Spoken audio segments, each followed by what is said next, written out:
Hello बच्चों, स्वागत करता हूं महत्वपूर्ण करंट अफेयर शो में। आज के जो महत्वपूर्ण घटनाक्रम है उनके बारे में बात करूंगा। तो चलिए पहले न्यूज के साथ स्टार्ट करते हैं करंट अफेयर को। तो पहला न्यूज हमारा, अयोध्या में खुलेगा उत्तर प्रदेश का पहला रामायण वैक्स म्यूजियम। तो पहला रामायण वैक्स म्यूजियम जो हमने कहा मोम को पिघलाकर बनाया जाएगा, वो पहला वैक्स रामायण म्यूजियम कहाँ पर स्थापित किया जाएगा? अयोध्या के अंदर।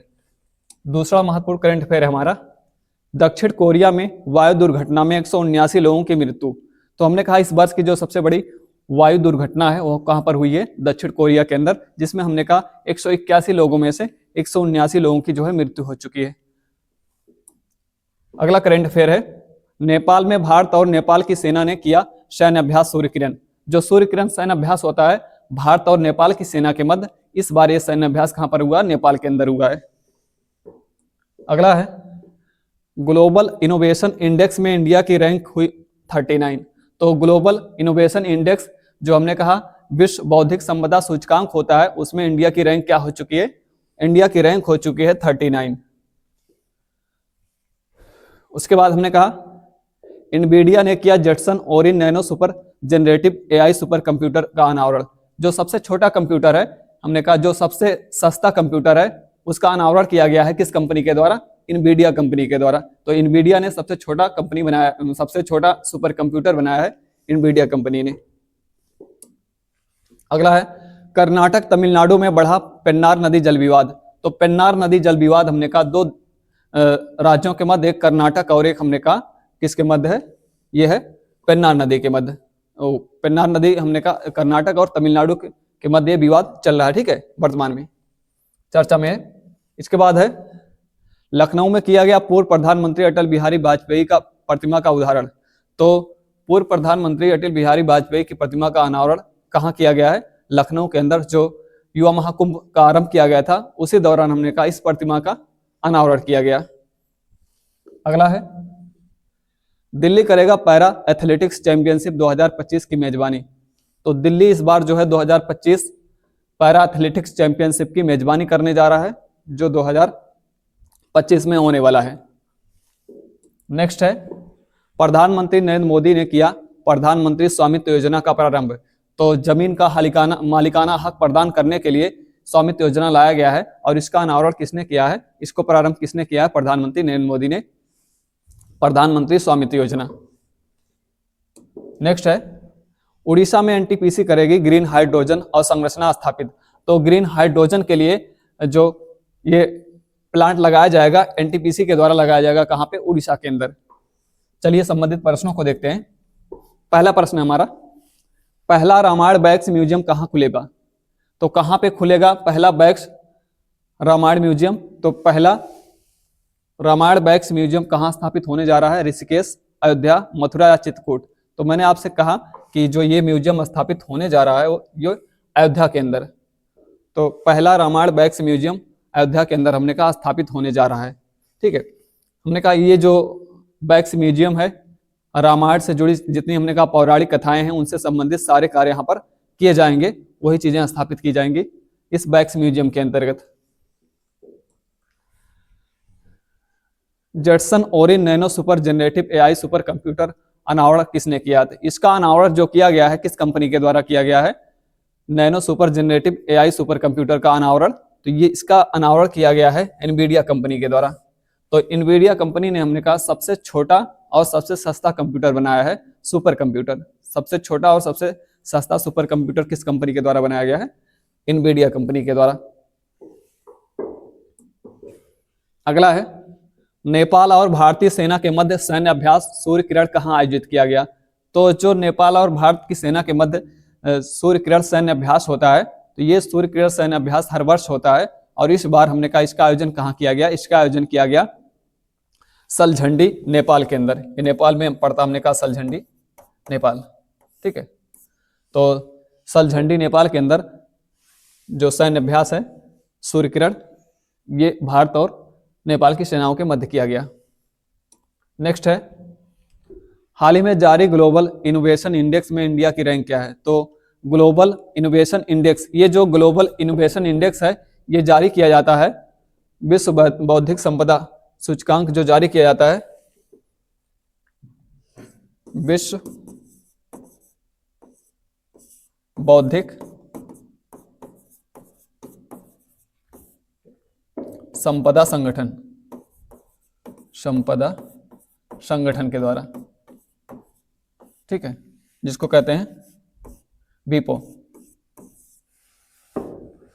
World intellectual property organization. ठीक है, इसको क्या कहा जाता है वीपो को? World intellectual property organisation.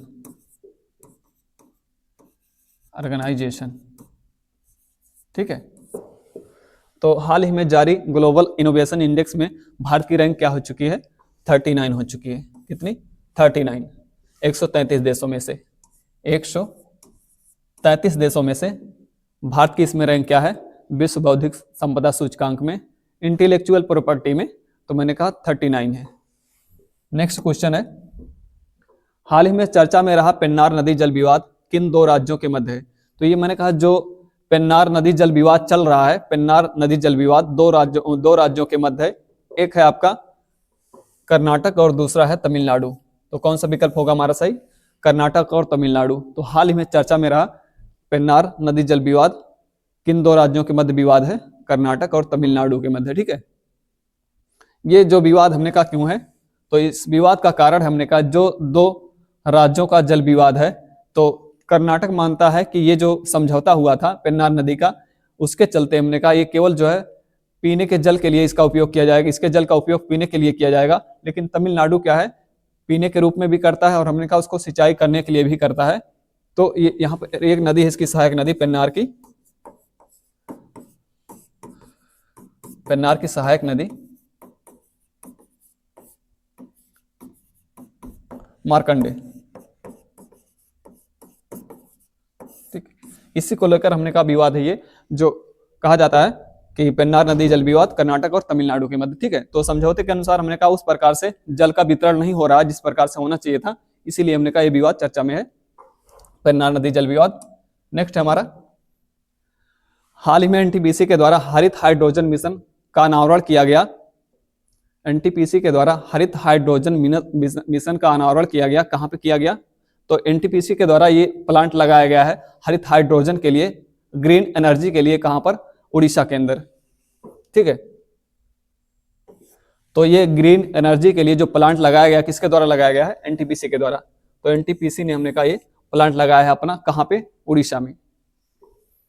Next है, प्रधानमंत्री द्वारा प्रारंभ किया गया प्रधानमंत्री स्वामित्व योजना का उद्देश्य क्या है? तो प्रधानमंत्री स्वामित्व योजना का जो उद्देश्य है, ये जो प्रधानमंत्री स्वामित्व योजना है, इसका उद्देश्य हमने कहा भूमि का मालिकाना हक प्रदान करना, या हमने कहा पट्टे का नामकरण करना। ठीक है, तो पट्टे का नामकरण करना या भूमि का मालिकाना हक प्रदान करना। तो हमने कहा भारत के सभी राज्यों में इस योजना को प्रारंभ किया गया है प्रधानमंत्री के द्वारा। ठीक है, तो इसका कौन सा विकल्प सही होगा? अतिरिक्त भूमि का ग्रहण करना, किसानों को भूमि बीमा प्रदान करना, भूमिहीन किसानों को भूमि प्रदान करना, और मैंने कहा पट्टे का नामकरण करना। तो इसका जो सही विकल्प होगा हमारा पट्टे का नामकरण करना। ठीक है, अगला है हमारा 2025 की सबसे बड़ी वायुयान दुर्घटना किस देश में हुई? 2025 नहीं, 2024। ठीक है, निकल लें 2024। 2024 की जो सबसे बड़ी हमने कहा वायुयान दुर्घटना हुई है, वो कौन सी हुई है? दक्षिण कोरिया के अंदर। ठीक है, 181 लोगों में से मैंने कहा 179 लोगों की मृत्यु हुई है। ठीक है, इस दुर्घटना में।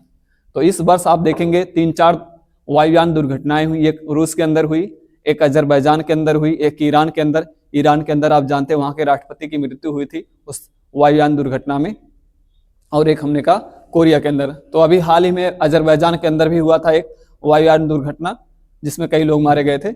बाकी मैंने कहा अभी जो है लेटेस्ट जो हुआ दक्षिण कोरिया के अंदर, बाकी रूस के अंदर हुआ था इस वर्ष, और इसी वर्ष ईरान के अंदर हुआ था वायुयान दुर्घटना। तो इस वर्ष की जो हमने कहा सबसे बड़ी वायुयान दुर्घटना है वो दक्षिण कोरिया के अंदर हुई है। ठीक है, नेक्स्ट है हमारा 2025 में पैरा एथलेटिक्स चैंपियनशिप का आयोजन किस केंद्र शासित प्रदेश में किया जाएगा? तो जो 2025 का जो है पैरा एथलेटिक्स चैंपियनशिप का आयोजन होने जा रहा है, वो कहां पर होने जा रहा है? वो दिल्ली के अंदर। ठीक है, तो इसका आयोजन किया जाएगा इस बार दिल्ली के अंदर 2025 पैरा एथलेटिक्स चैंपियनशिप का आयोजन। नेक्स्ट क्वेश्चन हमारा, पूर्व प्रधानमंत्री अटल बिहारी वाजपेयी की प्रतिमा का अनावरण कहाँ किया गया है? तो पूर्व प्रधानमंत्री अटल बिहारी वाजपेयी की प्रतिमा का अनावरण जो किया गया है, बंगलुरु के अंदर, लखनऊ के अंदर, हैदराबाद के अंदर या प्रयागराज के अंदर। तो ये प्रतिमा जो अनावरण किया गया है, मैंने कहा कि ये युवा महाकुंभ के अवसर पर, जो युवा महाकुंभ का आयोजन किया गया था लखनऊ के अंदर, उसी के अवसर पर इस प्रतिमा का अनावरण किया गया है लखनऊ के अंदर। कहाँ पे? लखनऊ के अंदर। ठीक है,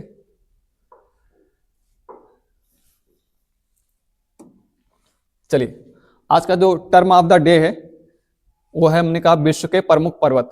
तो जो करंट अफेयर होता है हमारा, महत्वपूर्ण करंट अफेयर होता है, उसके बाद मैं आपका जीके और जीएस का क्लास लेता हूं। और जीके और जीएस के क्लास में मैंने कहा टर्म ऑफ द डे होता है। तो टर्म ऑफ द डे के अंतर्गत आज हमने कहा विश्व के प्रमुख पर्वतों के बारे में मैं आपको बताऊंगा। ठीक है, तो विश्व के जो प्रमुख पर्वत होते हैं, तो जो पर्वत होते हैं, हमने कहा पर्वतों का निर्माण कैसे होता है, पर्वत कितने प्रकार के होते हैं, या मैंने कहा विश्व में पर्वत कहाँ कहाँ पर स्थित है, किस महाद्वीप में कौन सा पर्वत स्थित है, ये सारी बातें इस क्लास में करूंगा। ठीक है, तो आइए स्टार्ट करते हैं इसको।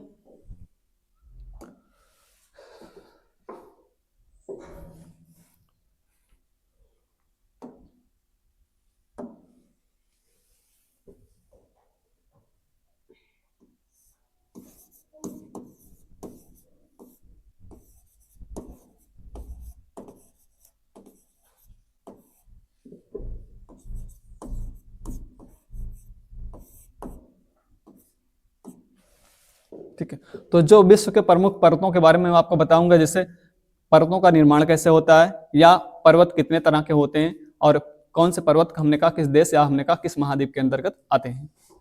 तो विश्व के प्रमुख पर्वतों में पर्वत किसे कहा जाता है? तो हमने कहा जो हमारी भूमंडल का, जो हमारे भूमंडल का सतह है, या पृथ्वी की जो सतह है, जो धरातल हमारी, उस पर हमने कहा जो सबसे ऊंचा स्तर होता है, जो हमने कहा जो ऊंचा सतह होता है, उसको क्या कहते हैं? पर्वत कहते हैं। तो सबसे ऊपरी भाग, हमारे पृथ्वी पर जो सबसे ऊपरी भाग होता है, उसको हम क्या कहते हैं? उसको पर्वत कहा जाता है। पर्वतों से जो हमने कहा सारी चीजें नीचे ही होती हैं। तो पर्वतों के अंतर्गत आप देखोगे तो आपके 4 तरह के पर्वत हो सकते हैं।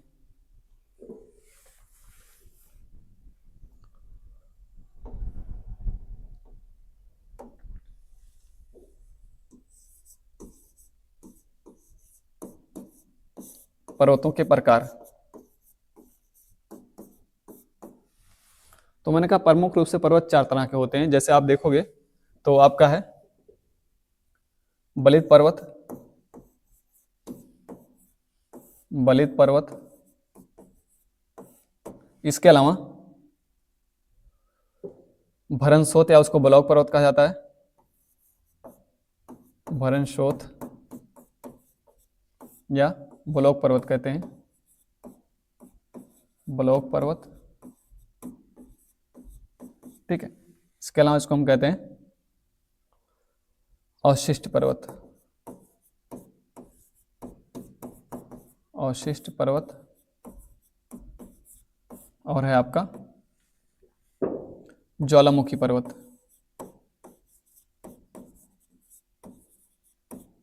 ज्वालामुखी पर्वत। ठीक है,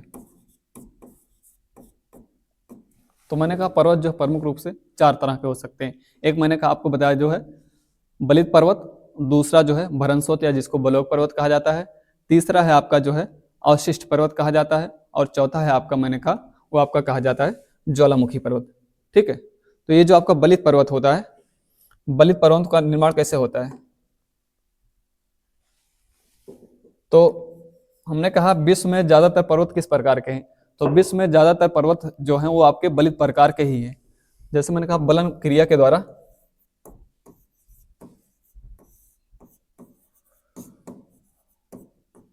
बलन क्रिया के द्वारा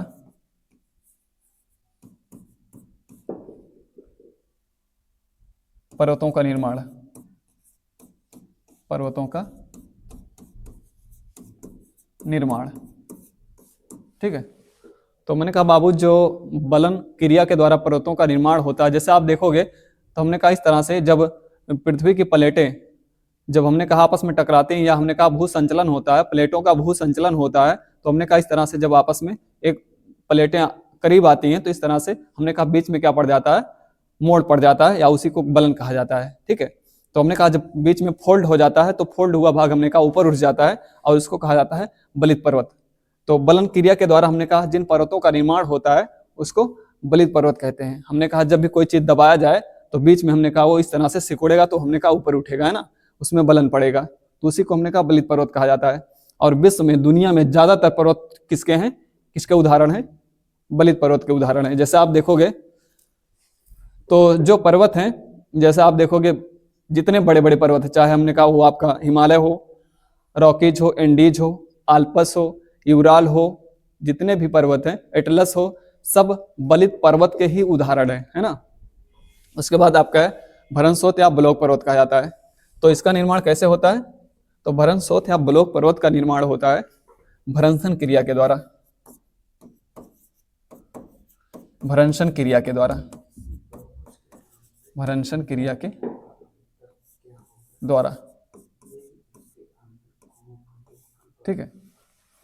जब हमने कहा कोई भ्रंश पड़ता है इस तरह से, तो जब भी भ्रंश पड़ेगा मतलब जो हमने कहा पृथ्वी की प्लेटें हैं उसमें या दरार आती है या भ्रंश आता है, उसके बाद हमने कहा कोई सतह जो ऊपर उठ जाता है या कोई सतह जो है नीचे धंस जाता है, तो उसके फलस्वरूप हमने कहा ये क्रिया हमने कहा विस्तारित होती है। तो ये क्रिया जब विस्तारित होती है तो वहां पर हमने कहा जिस पर्वत का निर्माण होता है उसको क्या कहा जाता है, उसको भ्रंशोत या ब्लॉक पर्वत कहा जाता है, ठीक है।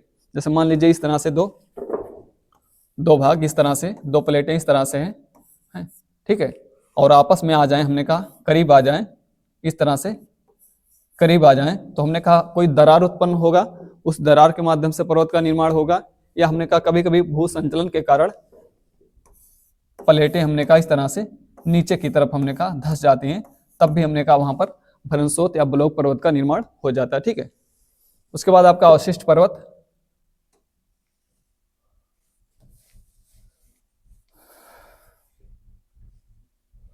अवशिष्ट पर्वत हमने कहा क्षरण के कारण,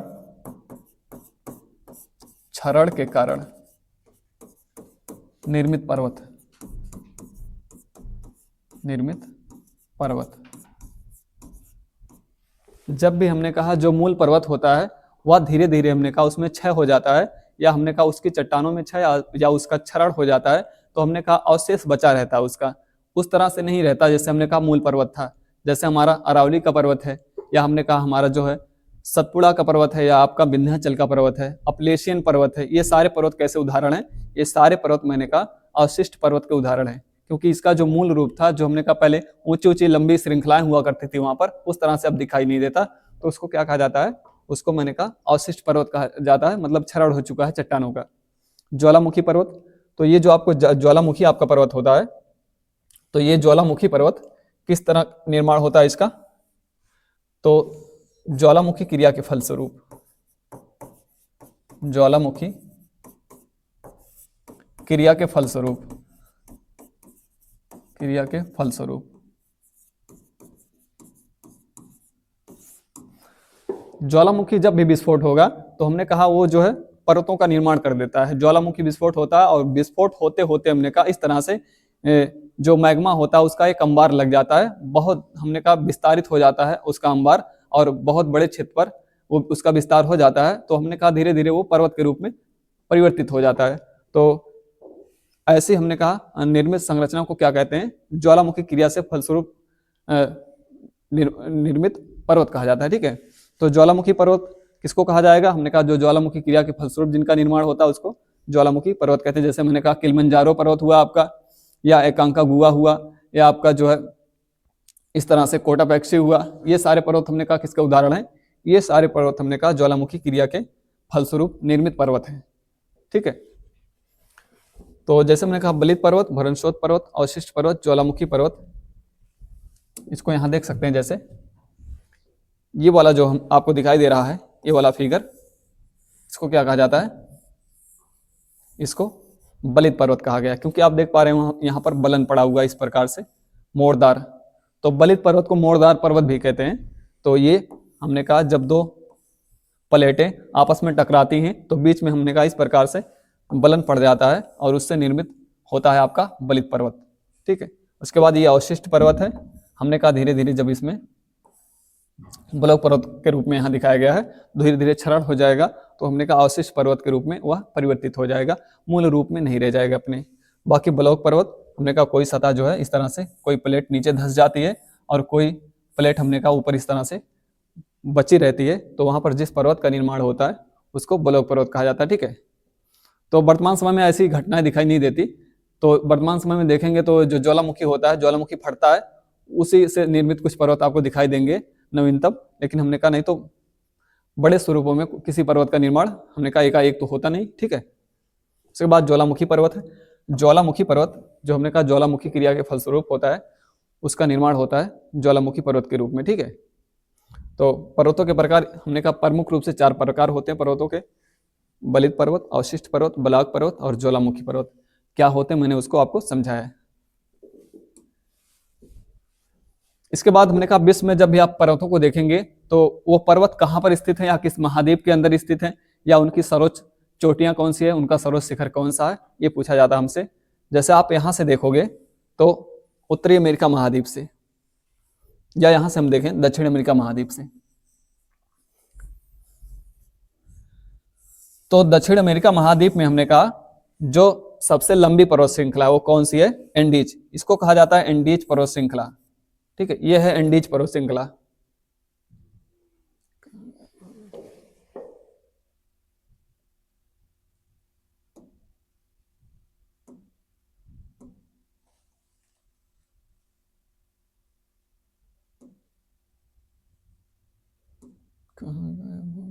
हाँ देखिए, तो मैंने कहा ये जो है ये वाला, ये है एंडीज पर्वत श्रृंखला। यहां से लेकर हमने कहा दक्षिण अमेरिका महाद्वीप के उत्तरी छोर से लेकर दक्षिण अमेरिका महाद्वीप में हमने कहा दक्षिणी छोर तक ये जो रेंज फैली हुई है इसको कहा जाता है एंडीज पर्वत श्रृंखला। और विश्व की हमने कहा सबसे लंबी पर्वत श्रृंखला कौन सी है, एंडीज पर्वत श्रृंखला। ठीक है, और इसकी जो चोटी है माउंट एकांकागुआ, इस पे हमने कहा इस पर्वत पर जो सर्वोच्च शिखर है, एंडीज पर्वत पर जो सर्वोच्च शिखर है वो कौन सा है, माउंट एकांकागुआ। ठीक, उसके बाद यहाँ पर देखेंगे इसको कहा जाता है रॉकीज पर्वत, ये है आपका रॉकीज पर्वत। और उत्तरी अमेरिका महाद्वीप में जो हमने कहा सबसे बड़ी पर्वत श्रृंखला है वो कौन सी है, रॉकीज पर्वत श्रृंखला। और इसका हमने कहा जो सर्वोच्च शिखर है वो है माउंट एल्बर्ट।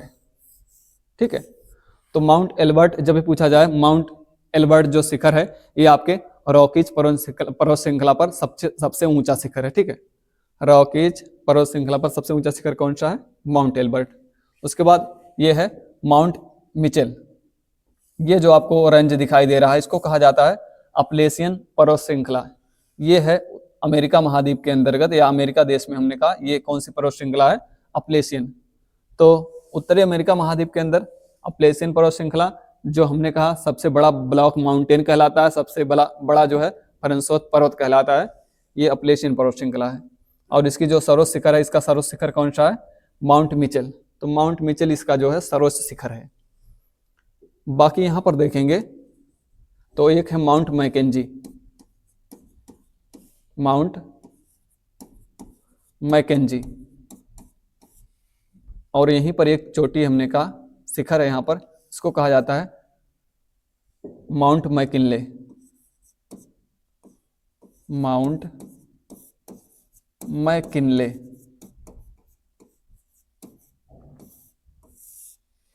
ये जो माउंट मैकिनले है ये उत्तरी अमेरिका महाद्वीप में हमने कहा सबसे ऊंचा शिखर है। सर्वोच्च शिखर कौन सा है, अगर पूछा जाए उत्तरी अमेरिका महाद्वीप में सबसे ऊंचा शिखर कौन सा है, सबसे ऊंची चोटी कौन सी है, तब भी आप बताएंगे हमने कहा माउंट मैकिनले। लेकिन अगर रॉकीज पे पूछा जाए सबसे ऊंचा शिखर कौन सा है तो माउंट एल्बर्ट है रॉकीज श्रृंखला पे। ओके, और माउंट मिचेल जो चोटी है वो अपलेशियन पर्वत पर है। अपलेशियन पर्वत इस तरह से हमने कहा उत्तरी अमेरिका महाद्वीप में इस तरह से विस्तारित है। उसके बाद आपका है अफ्रीका महाद्वीप, ये है। और अफ्रीका महाद्वीप के अंतर्गत आप देखोगे तो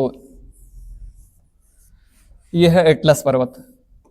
ठीक है, ये इसको कहा जाता है एटलस पर्वत। और एटलस पर्वत हमने कहा माउंट टोबाको जो है इसका सर्वोच्च शिखर है। ठीक है, माउंट टोबाको एटलस पर्वत पर।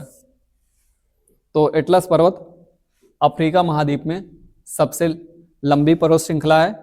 इस महाद्वीप के अंदर, अफ्रीका महाद्वीप के अंदर सबसे लंबी पर्वत श्रृंखला कौन सी है, वो एटलस पर्वत श्रृंखला है। और हमने कहा इसका जो सर्वोच्च शिखर है mount tobacco. Mount tobacco Atlas पर्वत श्रृंखला पे सबसे सर्वोच्च शिखर है। उसके बाद यहाँ देखेंगे ये है आपका ये रेंज ड्रेकन्सबर्ग पर्वत, इसको कहा जाता है ड्रेकन्सबर्ग पर्वत, ठीक है, ड्रेकन्सबर्ग पर्वत, ठीक। और जो इसकी सर्वोच्च शिखर उसको थबाना कहते हैं। ड्रेकन्सबर्ग पर्वत पर हमने कहा जो सर्वोच्च शिखर उसको क्या कहते हैं, थबाना कहते हैं।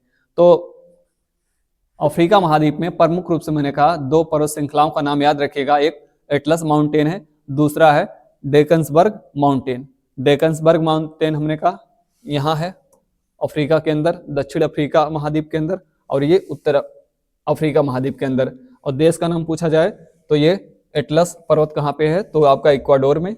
बाकी अगर ड्रेकन्सबर्ग पूछा जाए तो दक्षिण अफ्रीका में। तो एक बात याद रखिएगा, अफ्रीका महाद्वीप तो पूरे अफ्रीका महाद्वीप का नाम है ही, एक वहां पर एक देश भी है उसका नाम हमने कहा दक्षिण अफ्रीका कहा जाता है, जो यहाँ पर है, ठीक है, यहाँ पर है, इसको दक्षिण अफ्रीका देश कहते हैं, ठीक। बाकी ये आपका आल्पस है जो यूरोप महाद्वीप के अंतर्गत आता है, आल्पस। और इसका जो सर्वोच्च शिखर है आल्पस का उसको कहते हैं माउंट ब्लैंक। तो आल्पस पर्वत श्रृंखला जो यूरोप के अंदर सबसे लंबी पर्वत श्रृंखला है। तो याद रखिएगा यूरोप के अंदर, यूरोप महाद्वीप के अंदर जो सबसे लंबी पर्वत श्रृंखला है वो कौन सी है, वो आल्पस पर्वत श्रृंखला है। और उसका सर्वोच्च शिखर कौन सा है, माउंट ब्लैंक। तो माउंट ब्लैंक चोटी किस पर है, आल्पस पर्वत श्रृंखला पर। यहां पर एक और देखोगे आप, ये है यूराल, ठीक है। और जो ये यूराल पर्वत श्रृंखला है ये एशिया महाद्वीप और यूरोप महाद्वीप को अलग करती है, मतलब सीमा पर है, एशिया महाद्वीप और यूरोप महाद्वीप की सीमा पर है। कौन सा पर्वत है, यूराल पर्वत है। और इसके जो सर्वोच्च शिखर है उसको कहा जाता है नरोडनया चोटी, या हमने कहा नरोडनया जो शिखर है किस पर है, यूराल पर्वत श्रृंखला पर। तो नरोडनया जो शिखर है किस पर है, वो यूराल पर्वत श्रृंखला पर है। बाकी स्कैंडिनेवियन जो पर्वत श्रृंखला है ये है, ठीक है, नॉर्वे देश के अंतर्गत आती है स्कैंडिनेवियन पर्वत श्रृंखला, तो इसको कहते हैं स्कैंडिनेवियन पर्वत श्रृंखला। इसके अलावा देखेंगे तो यहां पर आपका एक पर्वत पड़ता है स्विट्जरलैंड में, उसको जूरा पर्वत कहते हैं, जूरा पर्वत स्विट्जरलैंड में, ठीक है। यहां पर फ्रांस के अंदर एक पर्वत है यहां पर, उसको बासजेस कहा जाता है, बासजेस, बासजेस पर्वत फ्रांस में। और यहां पर है पेरेनीज, फ्रांस और स्पेन की सीमा पर इसको पेरेनीज पर्वत कहते हैं, पेरेनीज, ठीक है। जो हमने कहा फ्रांस और स्पेन की सीमा पर कौन सा पर्वत है, पेरेनीज पर्वत। इसके अलावा आपका है ब्लैक फॉरेस्ट, यहां जर्मनी के अंदर ब्लैक फॉरेस्ट, ठीक। और यहां पर देखेंगे ये वाला जो क्षेत्र है इसको कहते हैं अल्टाई पर्वत, थोड़ा सा इसमें ऊपर बना हुआ है, नीचे है, हमने कहा अल्टाई पर्वत। तो अल्टाई पर्वत आप देखोगे तो मंगोलिया, चीन, रूस, कजाकिस्तान इन क्षेत्रों में है, उसको अल्टाई पर्वत कहा जाता है, ठीक है। कहें तो मध्य एशिया में, तो अल्टाई पर्वत कहाँ पे है, मध्य एशिया के अंदर स्थित है। बाकी ये है आपका हिमालय पर्वत, और इसका सर्वोच्च शिखर कौन सा है, माउंट एवरेस्ट। माउंट एवरेस्ट केवल हमने कहा ये हिमालय पर्वत का सर्वोच्च शिखर नहीं है, ये पूरे विश्व का हमने कहा सबसे ऊंचा शिखर है माउंट एवरेस्ट। तो इसके बाद आप जानते हैं जो आपका हिमालय फैला हुआ है आपका नेपाल, भारत, चाइना, म्यांमार के अंदर फैला हुआ है, ठीक है। इसके बाद आप देखेंगे यहां पर एक पर्वत है, इसको कहा जाता है शान पर्वत, शान पर्वत रूस में, ठीक है, रूस के अंदर शान पर्वत, शान पर्वत। त्यान शान चाइना के अंदर, त्यान शान, त्यान शान चीन के अंदर, और मानसान, मानसान ये भी चीन के अंदर, ठीक है। इसके बाद यहां देखेंगे ईरान के अंदर यहाँ पे एक पर्वत, उसको जाग्रोस पर्वत कहा जाता है, जाग्रोस पर्वत ईरान के अंदर। और यहाँ देखेंगे हिंदुकुश है आपका, यहाँ पे हिंदुकुश, हिंदुकुश। हिंदुकुश आपका पाकिस्तान और अफगानिस्तान की सीमा के अंतर्गत आता है, और यहीं पर है आपका कुनलुन पर्वत, कुनलुन, कुनलुन। ठीक है, तो यहाँ पर है कुनलुन पर्वत। यहाँ पर मैंने आप कहा कि आप इसको जो है लोकेट करिए, इसका लोकेशन देखिए कहाँ पर कौन सा पर्वत है। बाकी चीजें मैं आपको बताऊंगा आगे कि कौन कौन सा पर्वत किस देश के अंतर्गत आता है, स्थित है यहाँ पर। लेकिन समझने के लिए है कि मैप में आप इसको जो है अच्छे से एक बार देख लीजिए। बाकी आपका कुनलुन हो गया, हिंदुकुश हो गया, और यही पाकिस्तान के अंदर है, इसको कहा जाता है salt range, salt range. Pakistan, जिसको हमने कहा नमक की श्रेणी भी कहा जाता है, उसी को साल्ट रेंज कहते हैं, पाकिस्तान में है। और ये वाला भाग इसको कहा जाता है ऑस्ट्रेलिया महाद्वीप के अंदर, ये क्या हमारा, ये है great dividing range, great dividing range. और इसी के अंतर्गत हमने कहा माउंट कोएस्कू है, जो सर्वोच्च शिखर है ऑस्ट्रेलिया का, सर्वोच्च शिखर ऑस्ट्रेलिया का वो है माउंट कोएस्कू, माउंट कोएस्कू। न्यूजीलैंड के अंदर दो पर्वत, एक है दक्षिणी आल्प्स, दक्षिणी आल्प्स, और एक है आपका माउंट कुक, माउंट कुक। ठीक है, तो न्यूजीलैंड के अंदर दो पर्वतों का नाम मैंने बताया आपको, एक माउंट कुक और एक दक्षिणी आल्प्स। एक आल्प्स तो हमारा यूरोप महाद्वीप में है, लेकिन अगर पूछा जाए दक्षिणी आल्प्स कहाँ पे है, तो है आपका न्यूजीलैंड के अंदर। ऑस्ट्रेलिया के अंदर एक है मैकडोनल श्रेणी, मैकडोनल, मैकडोनल श्रेणी।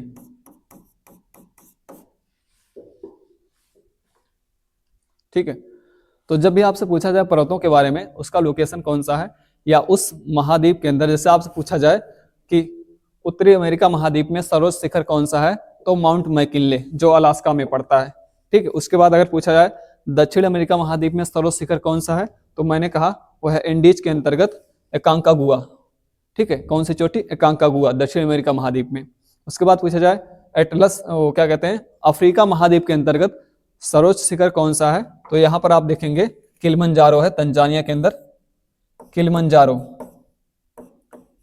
Kilimanjaro, Kilimanjaro. ठीक है, तंजानिया के अंदर।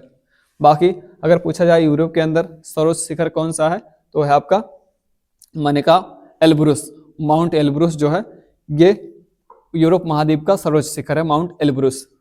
ठीक, उसके बाद आपका एशिया महाद्वीप में सर्वोच्च शिखर कौन सा है, वो है आपका माउंट एवरेस्ट। वो एशिया महाद्वीप का नहीं बल्कि पूरे विश्व का सबसे सर्वोच्च शिखर है। ऑस्ट्रेलिया महाद्वीप का सर्वोच्च शिखर कौन सा है, तो माउंट कोएस्कू है। ठीक है, कौन सा है, माउंट कोएस्कू।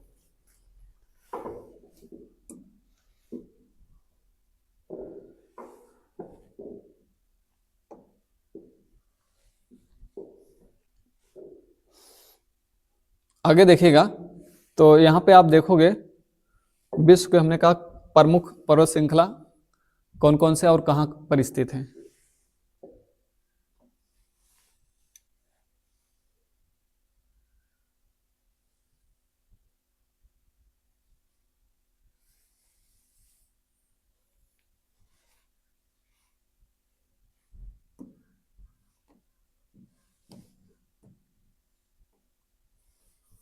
देखिए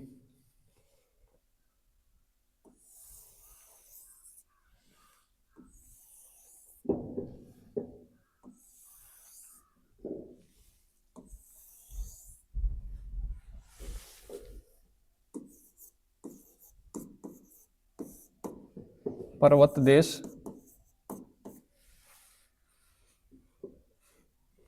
शिखर। देखिएगा यहाँ तो पर्वतों के बारे में बात करेंगे। मैंने कहा रॉकीज, रॉकीज, एंडीज, एंडीज, उसके बाद मैकेंजी, मैकेंजी, और इसके बाद आपका Appalachian, Appalachian, Sierra Madre, Sierra Madre, Sierra Nevada, Sierra Newada,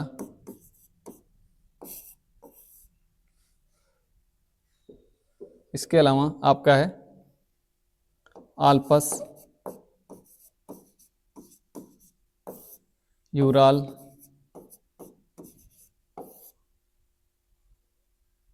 Atlas,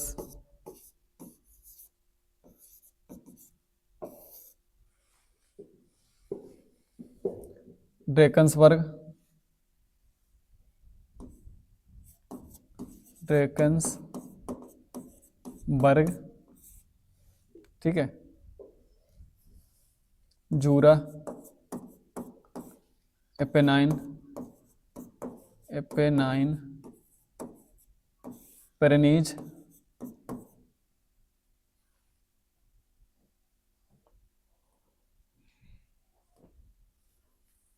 Pyrenees,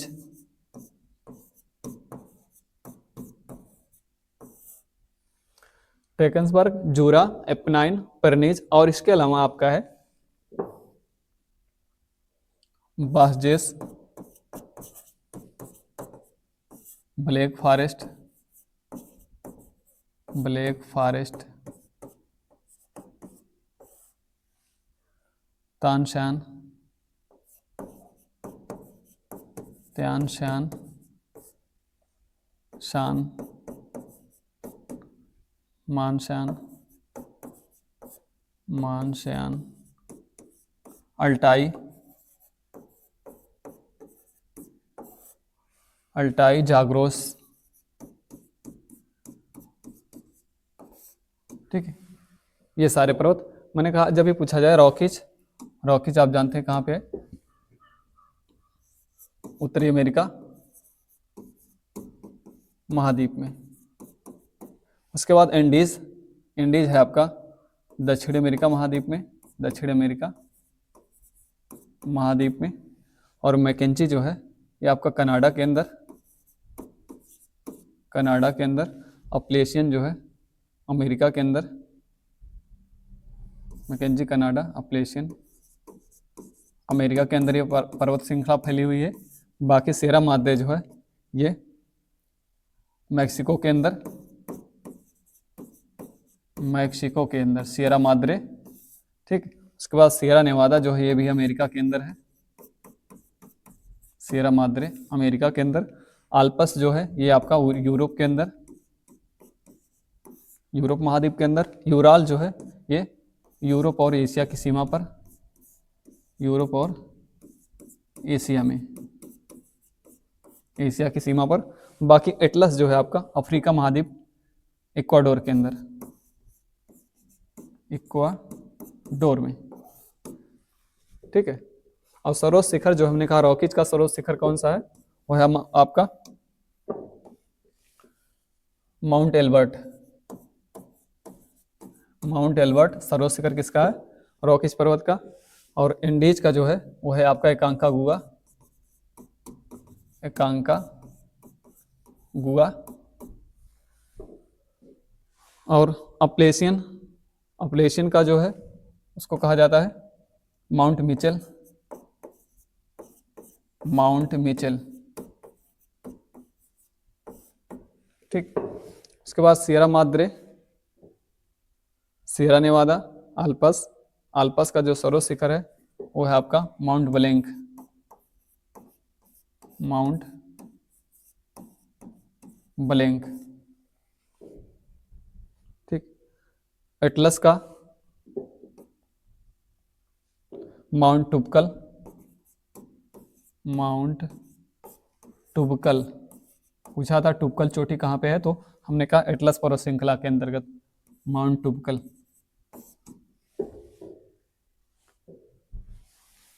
फिर ड्रेकन्सबर्ग है, ये आपका दक्षिण अफ्रीका में है,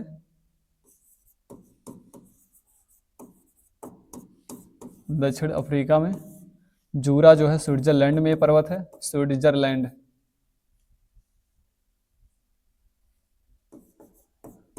स्विट्जरलैंड,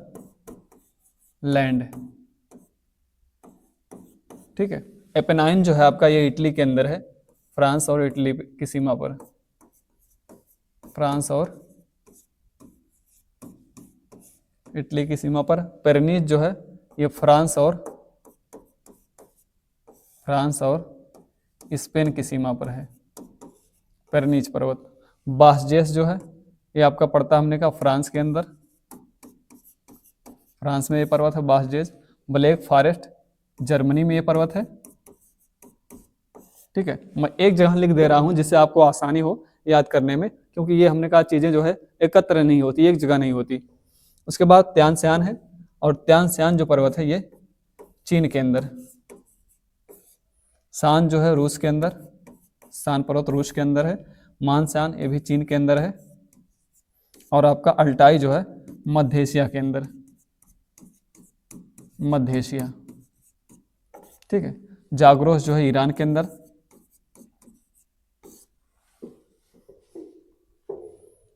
ठीक है, तो हमने कहा विश्व की ये प्रमुख पर्वत श्रृंखलाएं हैं जिसके बारे में आपसे पूछा जाता है कि ये पर्वत श्रृंखला हमने कहा कहाँ पर स्थित है या इनका सर्वोच्च शिखर कौन सा है। तो जो सर्वोच्च शिखरों के बारे में पूछा जाता है तो उनको मैंने यहाँ लिख दिया है, जैसे अल्बर्ट हो, अकांकागुआ हो, माउंट मिचेल हो, या माउंट ब्लैंक हो, या माउंट टुबकल हो। तो हमने कहा जो विश्व की लंबी पर्वत श्रृंखलाएं हैं उसकी जो सबसे ऊंची चोटी होती है उनके बारे में पूछा जाता है, तो उसको मैंने यहाँ पर लिखा हुआ है। ठीक है,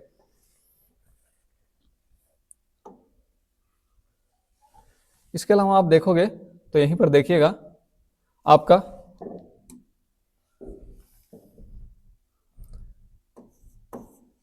great dividing range, dividing range, और ये ग्रेट डिवाइडिंग रेंज आप जानते हैं कहाँ पे है, तो ये है आपका ऑस्ट्रेलिया में, ऑस्ट्रेलिया। ठीक है, और मैकडोनल्ड्स रेडी, मैकडोनल्ड। इसके अलावा दक्षिणी आल्प्स, दक्षिणी आल्प्स, और माउंट कुक, माउंट कुक, ये दोनों कहाँ पर हैं। ठीक है, तो माउंट कुक ये दोनों न्यूजीलैंड के अंदर, न्यूजीलैंड में। और जो आपका ग्रेट डिवाइडिंग रेंज है और मैकडोनल्ड है, दोनों हमने कहा ये सरेडियां आपके ऑस्ट्रेलिया के अंदर पर्वत श्रृंखला जो है फैली हुई। ठीक है, तो जब भी आपसे पूछा जाए कि ये महत्वपूर्ण पर्वत श्रृंखला कहाँ पर स्थित है, तो किस देश में स्थित है, तो आप यहाँ से चीजें जो है कवर कर पाएंगे। इसके बाद जो चीजें होती हैं इसके अंतर्गत मैंने कहा, ठीक है, तो देखोगे आप कुछ चीजें ऐसे याद रखिएगा, जैसे मैंने कहा अगर पूछा जाए कि विश्व का सबसे बड़ा या सबसे बड़ी पर्वत श्रृंखला कौन सी है, तो बताएंगे वो आपकी है एंडीज पर्वत श्रृंखला। लेकिन अगर ब्लॉक पर्वत पूछा जाए विश्व का सबसे लंबा ब्लॉक पर्वत कौन सा है या सबसे बड़ा ब्लॉक पर्वत कौन सा है, तो अपलेसिन बताएंगे। सबसे पुरानी पर्वत श्रृंखला पूछा जाए तो आप बताएंगे अरावली जो है सबसे पुरानी पर्वत श्रृंखला है। ठीक है, इस प्रकार से।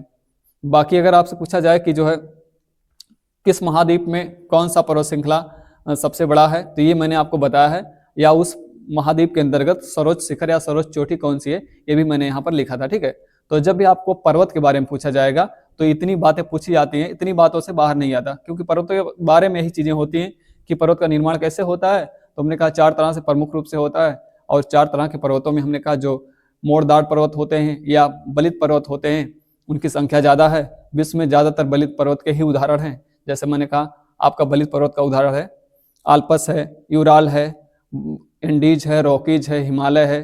तो प्रमुख पर्वत श्रृंखलाएं बलित पर्वत का ही उदाहरण होती हैं। बाकी मैंने कहा कुछ जैसे आपके ज्वालामुखी पर्वत होते हैं, तो ज्वालामुखी पर्वतों में जैसे ज्वालामुखी पर्वत आप देखोगे तो ज्वालामुखी पर्वत, जैसे इसमें देखोगे तो फ्यूजियामा, फ्यूजियामा, इसके अलावा आपका है एकांकागुआ, एकांकागुआ। इसके अतिरिक्त आपका किलिमंजारो, किलिमंजारो और पोपा, पोपा, ठीक है। ये सारे जो है पर्वत मैंने कहा, और है आपका विसूसियस, विसूसियस, विसूसियस। ये सारे पर्वत जो है किसके उदाहरण हैं? सारे पर्वत ये आपके ज्वालामुखी पर्वत हैं, ठीक है, ज्वालामुखी पर्वत,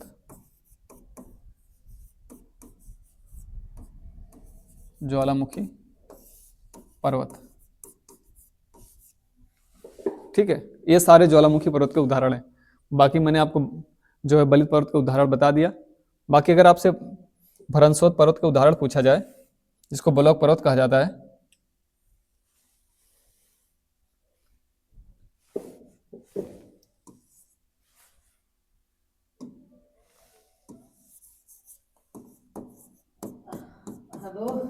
भरनसोत पर्वत जिसको हम कहते हैं, तो भरनसोत पर्वतों में जैसे आपका होता है सतपुड़ा, सतपुड़ा, अपलेशियन, अपलेशियन, इसके अलावा आपका बासजेस, बासजेस, ब्लैक फॉरेस्ट, ब्लैक फॉरेस्ट, ठीक, बासजेस, ब्लैक फॉरेस्ट, और आपका अरावली, सतपुड़ा। ये सारे जो उदाहरण है मैंने कहा आपके किस पर्वत के उदाहरण हैं, चाहे सतपुड़ा हो, अपलेशियन हो, बासजेस हो, या मैंने कहा ब्लैक फॉरेस्ट हो, अरावली हो, सतपुड़ा हो, ठीक है, सब जो है भरनसोत पर्वत के उदाहरण हैं, ठीक। तो पर्वतों के बारे में जब भी पूछा जाएगा तो यही सारी चीजें पूछी जाती हैं आपसे। तो आज के लिए हमने कहा इतना ही, मिलते हैं अगले क्लास में। Thank you very much.